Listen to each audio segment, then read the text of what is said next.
os.path.isfile returns false for file on network drive.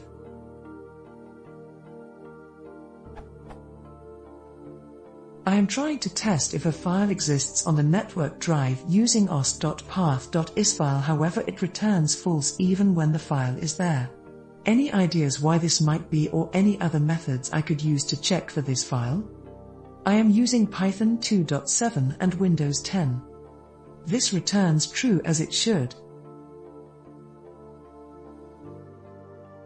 This returns false even though the file exists.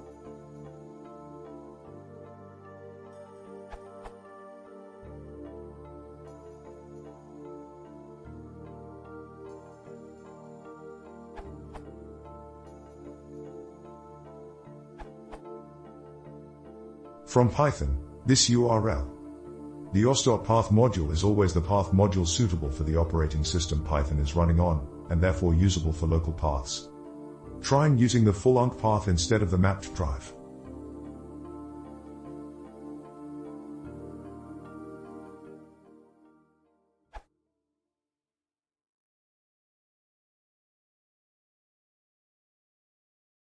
If you want to see more, please contact us at Friday.